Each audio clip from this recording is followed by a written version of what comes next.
Welcome and welcome back, everybody, to the OK Grognard Show. Today is Wednesday, February 19th, 2025, 10 a.m. Central in beautiful Lake Geneva, Wisconsin. Today we're going to have a look at the first edition Advanced Dungeons & Dragons Player's Handbook. Yeah, PHB, that's what I use. Appendix 5 on Division of Treasure. Suggested agreements for Division of Treasure. We'll get into that. That's agreement amongst the players. I don't look at the Player's Handbook a whole lot. There's Vince in the chat. Welcome, Vince. Thanks for coming out.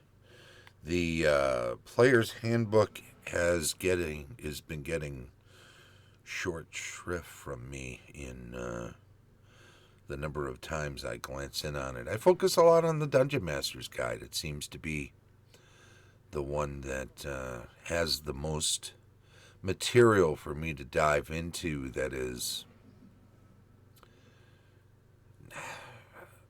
hard to plumb for most players who are DMs or aspiring DMs, whereas the Player's Handbook, if you already play First Edition, you probably know most of what's going on with that. And some of it is vague and requires looking into the Dungeon Master's Guide anyway for clarification. Do note, please, that in this particular appendix, it's not Appendix V, it's Appendix 5. In the Player's Handbook, the various appendices are denoted by Roman numerals, whereas in the Dungeon Master's Guide, they are capital letters. So Appendix A, Appendix N, both of which I have playlists. You can look in the playlist tab down below and find a couple of playlists for those appendices, which are ongoing series. Well, A, I think, is complete, but N, there'll be more and more and more added to that as we go deeper into it. But let's look at this today, because in the back of the Player's Handbook, there's a few appendices, and one of them, this one, is on suggested agreements for Division of Treasure. Now, I'm going to go and jump to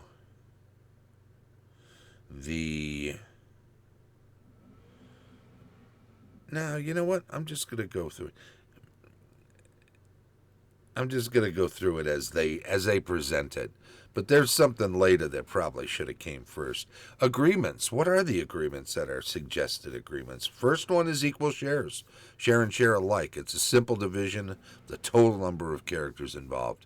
There's 5 characters, and notice they don't say players, but if there's 5 characters and 4 players, 1 player is playing 2 characters, for instance, and it's straight up characters, not henchmen or hirelings, but 2 characters, full-fledged, rolled up and equal characters, then boom, these we divide it by 5, and each character gets a division of that treasure. Number 2, shares by level is a division where all, and there's an asterisk, character levels of experience are added, and the total treasure is divided by this sum.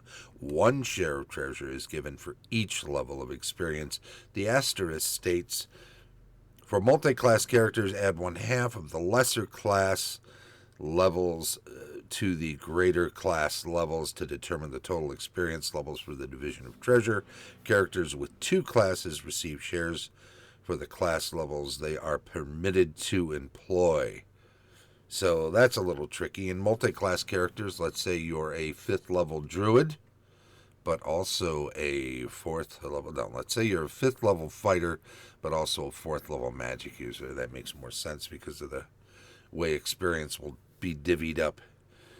5th level fighter, 4th level magic user, you would get 5 levels for the fighter levels. You would get only 2 for the 4 magic user levels, and you would count as a 7 level, 7 share character for the Division of Treasures in this particular case. The character with 2 classes might only be able to employ being a fighter during the adventure that you're on together, and would get whatever levels those count toward. So that's how you divide that up. And then I've got 5 and 7. Let's say I'm just a straight up 7th level fighter. Well, I would get 7 of those, and then there's another 7th level cleric, and that's 14 levels, and then there's another 7th level thief, that's 21 levels. We would divvy up the treasure into 21 different piles, and my 7th level fighter would get 7 of those divisions. For fairness sake, I often suggest that one person divvy them up and someone else get first pick. You can roll off or that sort of thing. Let's look at the rest of these, though. Third, equal shares plus bonus is a method to reward excellence and leadership. Treasure is divided by the sum of all characters plus 2 or 3. The outstanding character or characters as determined by vote each gain 1 extra share. So if somebody's running the show and making sure everyone stays alive and is bringing more experience to the table, and you want to keep them alive for future gaming and successful adventuring, then throw them an extra bone, right? This is why most of the hobbits get swords from the barrows, while Frodo gets Sting and and the wizard gets Glamdring, and the other dwarves get nothing. And there's a whole point I'm making there about lesser characters don't get the main items, because those main items are better in the hands of people that are going to be jumping out in the front, keeping everyone safe, always fighting at the fore, all of that thing. That is the point to excellent in leaderships, reward excellence and leadership. So that's all the agreements. There's some modifiers, though, that they suggest. Number 1, non-player characters who are henchmen of a player character count as 1/2 character, and or for 1/2 of their levels, and cannot gain bonus shares. So no excellence, no leadership for those non-player characters. But if your fighter has a 4th level fighter in tow who's stepping right up and fighting, and so you want to keep rewarding that character, and they shouldn't have all of their loot come out of the loot of the fighter who they are a henchman for, if they're doing additional work. So let's say you have a 4th level, 2 shares. 2 regular shares, no leadership, no excellence. Number 2 on the modifiers, a character incapacitated or killed, but subsequently brought back to life, is eligible to share only in treasure gained prior to incapacity or death. Now notice some of this is getting complicated, because now you have to do some mental math and gymnastics to make sure that you're keeping track of what treasure was gained while one character who passed away or could no longer participate was still alive and helped gain. But that's part of what they suggest doing, and honestly, it's not that tough. There are people that complain because they get confused easily, but you can make notes if you have trouble keeping track of stuff like that. Let's say we get the big treasure after 2 party members have already gone down, and they don't help in the fighting of the last creature that we fight on one given adventure. And don't forget, adventures back in the day weren't set up where we go through all the minions and then suddenly we've got the big boss at the end, and that's where all the great treasure is. And so if you die before that, you'll never get all the good stuff. They weren't as discreet as that. You would go into a dungeon, you'd fight a bunch of things, you'd clear out a section of a dungeon. Sometimes the fights after somebody was incapacitated are as you're carrying them out, and you're just fighting some random monster, and maybe they have some gold on them, and Should they get any of that? I don't know.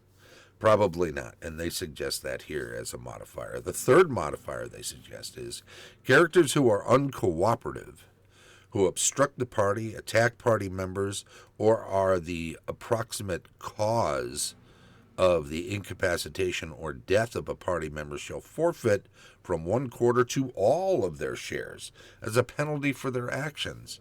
I remember one group I was DMing for where it was literally a character hiding in a supply closet somewhere away from a huge fight where they would have been very much needed.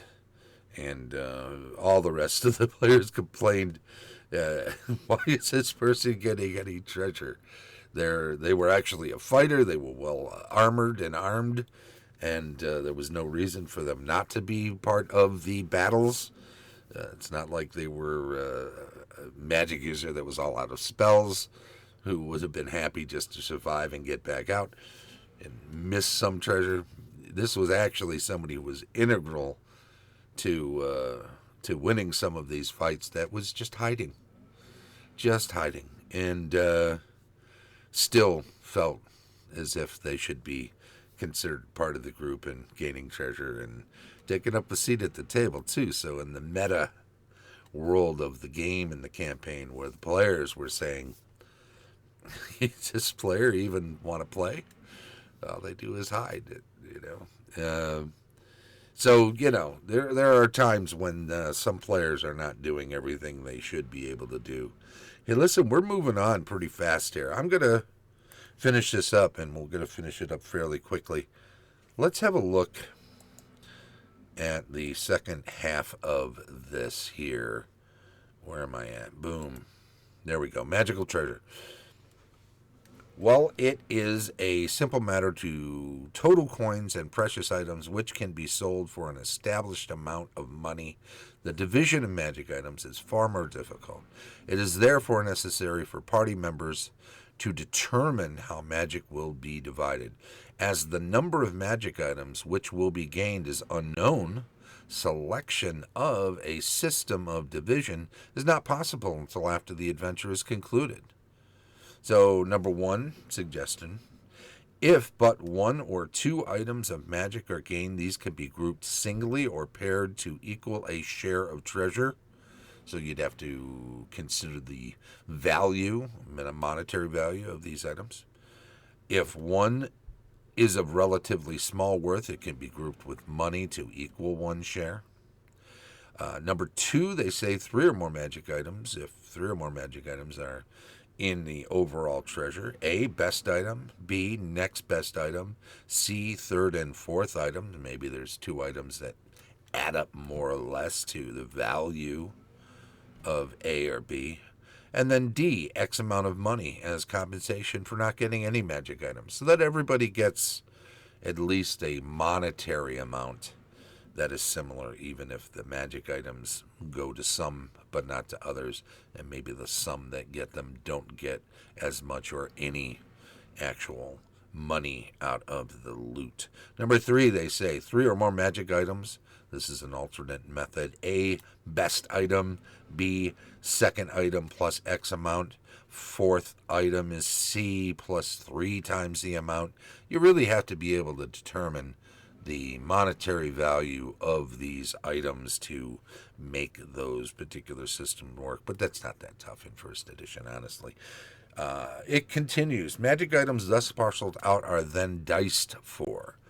The character with the highest roll selecting first, and then the second highest scoring character choosing next. It is suggested that each character be given a number of rolls equal to his or her level of experience, the highest of these rolls being the one retained. Non-player character henchmen are typically allowed but a single roll. Variations on the above systems are, of course, possible. Systems should always be established, and here's where this might have been mentioned first, although there's actually a stipulation during the magical treasure paragraph that goes against this. Once again, it says systems should always be established prior to the inception of the adventure whenever possible. Well, if we don't know what magic items might be coming up, then it's already saying that you can't figure out what the system's going to be. Some of these systems contradict each other in that, if you want to divide it up based on, okay, I'm a 5th level fighter, 4th level magic user, multi-class, I actually get 7 portions. And now I'm dividing everything up by portions, but what about when I'm dividing up stuff with magic items? Can magic items be divided into a portion? Does a magic item count as multiple portions? So there's a lot of things here. These are all suggestions. None of these should be rigidly adhered to, in my opinion. They're up to the players anyway. And the players, through their characters, have to decide these things. If the characters were sitting around a table at a tavern, how would they make their agreement as to who's going to get who when they go out and face danger together? So really, there are multiple layers of things to consider when dealing with how treasure is divided. A lot of times when I was in groups in the early days, we would simply say, hey, so-and-so doesn't have a magical weapon yet. And if we run into this undead that can only be hit with magical weapons, they're going to need something. So maybe they got incapacitated, and maybe we didn't get that extra +1 sword until after they were already incapacitated. But you know what? We got to put it in their hands because we just won't be as effective without that consideration. So, sometimes common sense should rule the day is what I'm saying. If you're a group of players and you're trying to figure something out, make sure the party goes forth strongest for their next adventure. Otherwise, you're cheating yourself. You're cheating the whole group, and you're cheating each individual member of the gaming group. So do it that way. I think you'll be happy. Anyway, I think that's a look at how treasures are divided. I see there's a first-time chatter there, Hyperfox. Thank you for stopping in there. Appreciate it, buddy. The look today was into the Player's Handbook. We were looking at the first edition Advanced Dungeons & Dragons Player Handbook, Appendix 5, on suggested divisions of, suggested agreements for division of treasure amongst the players. Really, thank you very much for popping in. Don't forget, the show streams live on Twitch each Wednesday at 10 a.m. Central, and then it's archived on YouTube. Like, subscribe, follow, check all the boxes. It's very much appreciated. Comment, pop on the chat like Hyperfox and the Vince himself did today. And help me make more videos like this one by becoming one of my supporters. You'll see in the show notes always that there's a link to my Patreon. There's a free level. That's all I ask. That'll help out because it shows interest and encourages me to continue this foolishness. You can join the ranks of Patreon supporters such as Tom Tullis of Fat Dragon Games, Carlos Lysing of Castle Entertainment, Heath Varnden of the AD&D 20, Dave O'Brien, Heidi and Eric Gygax Garland of Gaxland, Vince Ragusca of the Maroon Room, a wonderful prog rock band who's got a album coming out in the not distant future. Unauthorized user, Daniel Caldwell of Griffin and Gargoyle, and as always, Shane Bradley, DM Extraordinaire. This has been the OK Grognard Show, coming to you from beautiful Lake Geneva, Wisconsin. Bye-bye.